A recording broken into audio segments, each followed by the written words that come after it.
Only some of that was true. So thank you. As I mentioned earlier, people don't get HR. Unless you've actually worked in corporate life, had a personnel or HR department to deal with, then HR doesn't necessarily mean a lot, especially if you're in a small business or if you're a one-man band. And that's one of the constant struggles that we have when we're working with our SME clients. People don't understand the value of HR until they have a problem. And that's one of the reasons why I stand up here every week and tell you about some of the situations that we deal with, and why I go to exhibitions and make it very big and purple so that people don't walk past our exhibition stand. Because we want to have conversations and we want to be proactive and help business owners to manage their staff effectively from day one. So one of the things that we do is to look at the employee life cycle. We'll look at how employers hire the staff to make sure that they've got the right person doing the right jobs. One of the things that we can do is to go and actually sit in on the interviews with them and actually question the person in front of them. One of the things that we can do is just sift CVs, and we do that on a regular basis, telephone interview, video interview. I'm doing a lot of video interviewing at the moment, and actually screening people so that when I send candidates over to an employer, they have two candidates, both of whom they love. One of the other things that we've done is introduce the Interviewers Toolkit.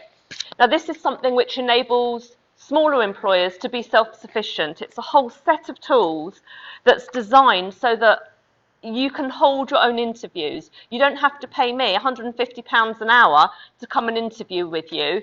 You've got everything that you need in here if you want it.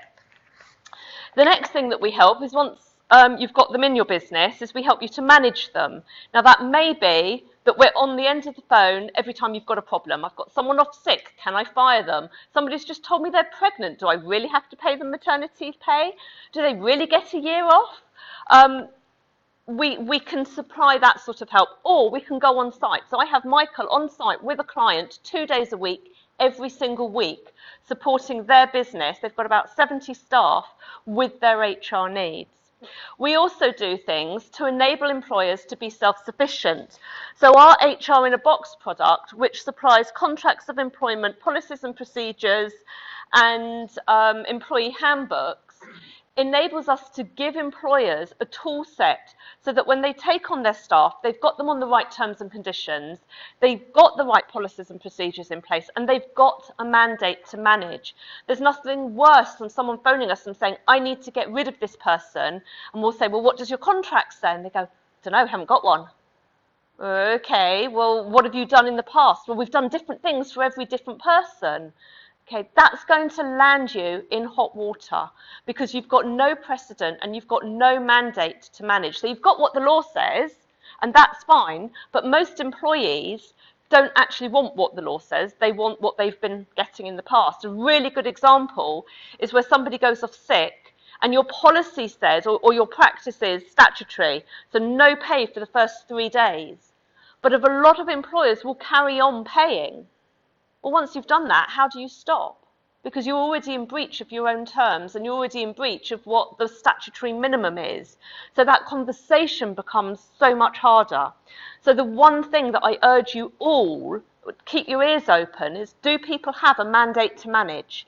Do people have contracts of employment and employee handbooks in place so that their staff know where they stand and so that your managers or yourself know what you should be doing in order to manage your staff effectively? Once you're managing them, you then need to inspire them. You want them to work, you want them to perform, you want them to be the best they can be, pulling in the same direction as you're pulling your business. That comes from good quality training. It comes from making sure that they're paid the right amount of pay. It comes from making sure that they've got their health insurance, their life assurance, their critical illness cover, that the environment in which they're working is a good environment. It's not a toxic environment. I'm working with a client at the moment who is taking her, well, she's resigned, but she's taking her employer to an employment tribunal. I spent an hour interviewing this lady yesterday to try and get her witness statement for the employment tribunal papers. What she has put up with, the belittling, the attitude of her boss, calling her a liar, the straw that broke the camel's back was when he, I have to say allegedly, turned round and said to her, "Go home, I never want to see you again.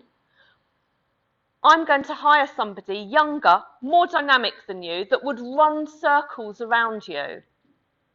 She went back to her desk. Even at that point, she didn't have the confidence to walk out and bring a claim. It was only when she phoned me and I said, "This is intolerable. He's been doing all of these things to you, allegedly. He's now said this. Get out of there." She's like a different person. All her family and friends are saying, "Oh my God, it's like this veil's been lifted." Now, actually, she's got a really hard road in front of her. Bringing an employment tribunal is not easy. You have to have the stomach for it. But we're holding her hand and we're giving her the confidence to do the right thing.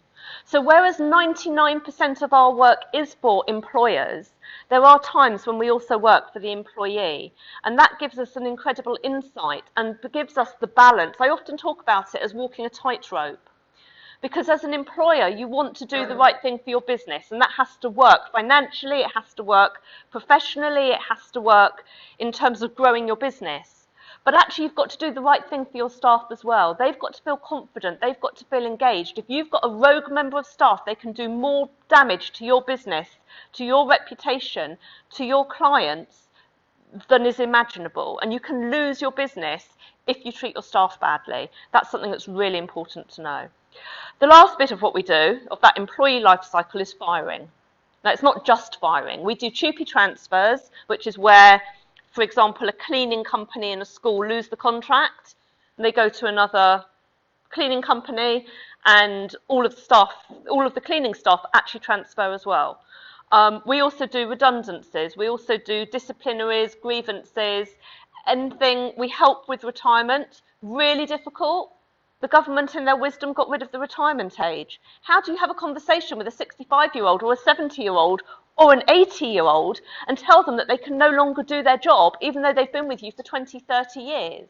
That's a really difficult conversation to have, but one which you now have to have because you cannot retire somebody based on their age. We help employers to have those conversations. We do the whole employee life cycle. We work with our clients really closely, either on an ad hoc or on a retained basis. I am Donna Obstfeld. The company is DOHR, and we do HR, saving employers time, money, and stress